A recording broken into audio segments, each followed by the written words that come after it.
જય શ્રી કૃષ્ણ, જય માતાજી. કેમ છો બધા? મજામાં? તો સ્વાગત છે તમારા બધાનો નવા વિડીયોમાં. અને અત્યારે જો ઘડિયાળમાં 10 જેવું થવા આવ્યું છે. અને મારી મમ્મી તો આજ સવારમાં વાડીએ વહી ગયા છે, કેમ કે આજે માંડવી નીંદવાના દાળિયા છે, એટલે એ તો સવારમાં જ વાડીએ વહી ગયા છે. અને હું જો બીજું બધું કામ પતાવી લીધું, શાક થઈ ગયું છે, હવે રોટલી એક બાકી છે.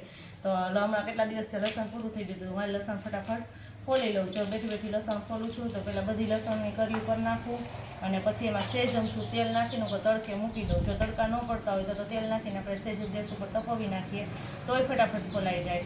પણ અત્યારે તો ધોમ તડકા પડે છે, તો હું આમાં સેજ અમથું તેલ નાખી અને તડકે તપી નાખું, અને પછી બપોર પછી ખોલી નાખીશ. એટલે જો તડકે સરસ તપી જાય ને આ તેલવાળું કરેલું હોય એટલે તો એ ફટાફટ તરત જ ખોલાઈ જાય. આપણે 10 મિનિટમાં ઘણું બધું લસણ ખોલાઈ જાય. તો હું કાલ ફટાફટ અત્યારમાં જો કરી બધી કરી નાખું, અને કર્યું કરી અને પછી એમાં આપણે તેલ નાખી દઈએ, પછી બીજું બધું કામ કરીએ. બધી લસણની કડી એક એક કરી નાખી છે, અને આ ફોતરા છે એ બહાર કાઢી નાખ્યા. હવે સેજ અમથું આપણે જો તેલ નાખી દઈએ ને, તેલ સેજ જ લેવાનું, ટીપું એક જેટલું. એટલે આ તેલવાળી છે ને કડીઓ કરીને તડકે તપી જાય એટલે સરસ મજાની તપી જાય ને, એટલે પછી તો એને આપણે હાથથી કે આમ કરી નાખીએ કે ફોતરાથી એમ કરી નાખીએ ને તો ફટાફટ એ ખોલાઈ જાય. ત્યારે આપણે આને મૂકી દઈએ તડકો, અને પછી રોટલી એક બાકી છે તો ફટાફટ રોટલી બનાવી નાખું. આમાં ફળિયામાં જો અંજીરનું ઝાડ છે ને, તો એમાં સરસ મજાના અંજીર આવી ગયા છે. આની પહેલાં દર વર્ષે એની સિઝન હોય ને ત્યારે એમાં અંજીર આવે છે. આની પહેલાં એવા હતા ને તો થોડાક કે 5-6 જ આવ્યા હતા, નાનકડું ઝાડ છે ને એટલે. અને પાકી જાય ને પછી તો એ સરસ મજાના ભાવે એકદમ મીઠા મીઠા લાગે. જોકે બજારમાં મળે એવા તો ન જોઈએ, એને તો કરવા માટે આપણે બધી પ્રોસેસ કરવી પડે, પણ આપણે કંઈ એવું આવડે નહીં. એમણામ ખાઈને તો એ સરસ મીઠા લાગે. અને આજ વખતે જો આવી ગયા છે, હજી તો કાચા છે, જો ઘણા એવા છે. 3 આ બાજુ છે, એક અહીંયા નીચે છે, એક ઓલી ઉપરની ડાયરેક્ટ છે, એમ સરસ મજાના ઘણા બધા આવેલા છે. અને પાછળ જો બારોબાર એક ડાળ નીકળી ગઈ ને એમાંય સરસ આવેલા છે, પણ એ કદાચ આમાં વિડીયોમાં ન દેખાય. તો જો સરસ મજાના અંજીર છે એ આવેલા છે. તો જો પાછળની ડાળી છે ને વંડીની બહાર નીકળી ગઈ છે, ત્યાં હોતે સરસ મજાના આવેલા છે. તો આ બધાય સરસ અંજીર પાકી જાય ને એ પછી આપણે અને ખાશું તો કેવાક લાગે જોઈએ. મસ્ત લાગે છે. ગયા વર્ષે તો અમે ખાધા હતા તો સરસ થયા હતા, મીઠા મીઠા એકદમ ગળ્યા લાગે. આ તો જો અમારું અંજીર અમારું ફળિયું નાનકડું જ છે, એટલે નાનકડો એક ડાળખી વાવી હતી ને તો ચોટી ગઈ હતી. ડાળખી જતી સરસ મજાનું ઝાડ થઈ ગયું છે અંજીરનું, ને સરસ અંજીર આવી ગયા છે. અને બાજુમાં જો અહીંયા જાસૂદ છે ને, એમાં જાસૂદમાં બહુ મસ્ત ફૂલ આવ્યા છે અમારે એકદમ, કારણ કે અત્યારે તો એની ઋતુ છે ને એટલે બહુ મસ્ત જાસૂદ આવે. સવારમાં તો કેટલા બધા નીચે ખરેલાઈ પડ્યા હોય. તો જો રોટલી એક ઘડવાની બાકી હતી, આપણે બીજું બધું તો કામ શાક ને એવું તો થઈ ગયું હતું. તો હમણાં જો રોટલી બનાવી નાખી છે, અને હવે થોડીક વાર પછી મારી મમ્મીને એકનું ભાત આપવા જવાનું છે, કેમ કે બીજા બધા દાળિયા છે એ તો ભાત લઈને આવ્યા છે. અને જો મારા કપડાં મશીનમાં નહીં ખાતા ને તો અહીંયા પડ્યા છે, તો ફટાફટ હું કાલો કપડાં સૂકવી દઉં. તો જો કપડાનો અહીંયા ઢગલો કરી અને રાખી દીધા છે. તો કપડાં એક બાકી હતા, જો મશીનમાંથી કાઢીને કપડાં રાખી દીધા. ખાટલા ઉપર જો કપડાનો ઢગલો કરી દીધો છે ને, ફટાફટ હું દોરીએ છે ને કપડાં સૂકવી દઉં. તડકો સરસ મજાનો છે, તમારા કપડાં સુકાઈ જાય થોડીક વારમાં જ. તો જો અત્યારે ઘડિયાળમાં 1 થઈ ગયો છે, ને બપોરે જમીન તો નવરા થઈ ગયા છીએ અમે. અને હવે રસોડું કાલે જ દળ્યું તો 2 દિવસથી થોડું દળ્યું હતું, તો 2 દિવસથી રસોડું ધોવાનું બાકી હતું ને આખું લોટવાળું કર્યું હતું કે વારો નહોતો આવતો.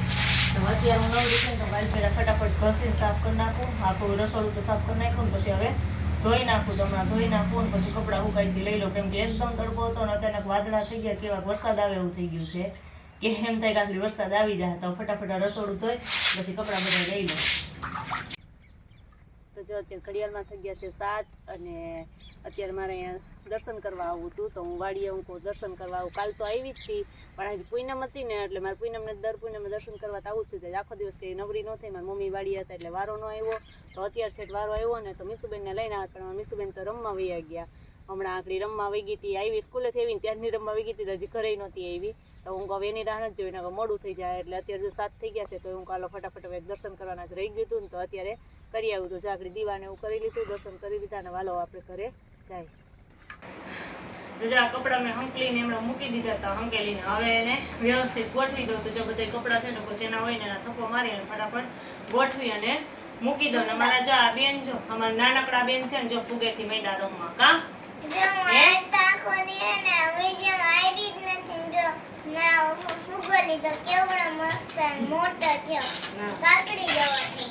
નાનકડી હોય તેને ફુગો લીધો, જો કાકડી જેવો કા એવડો મોટો ફુગો લઈને ત્યાંની એટલી ફુગાથી રમે છે. તારે પેન્સિલ થી એમાં લખાવાય માંડ્યું. પેન્સિલ જેવું લાગે છે કઈ એમાં? હે શું લાગે છે? હા કરતી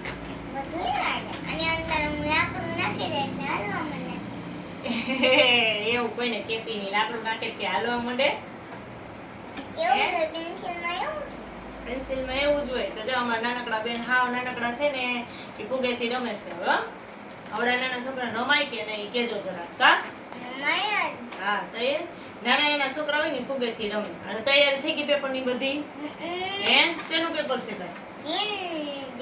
હિન્દીનું. હજી કેટલા પેપર બાકી છે?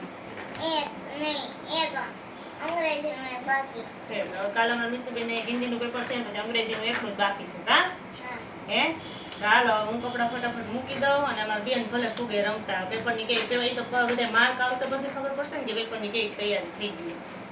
કા હે, ચાલો અમારું નંબર મિસ્ત્રીબેન તો આયલા જ રાખશે. એના સાથે આજનો આ વિડીયો પૂરો થાય છે. જો અમારો વિડીયો તમને ગમ્યો હોય તો લાઈક કરજો, શેર કરજો અને જો ચેનલમાં નવા હોય તો સબસ્ક્રાઇબ કરો અને બધાને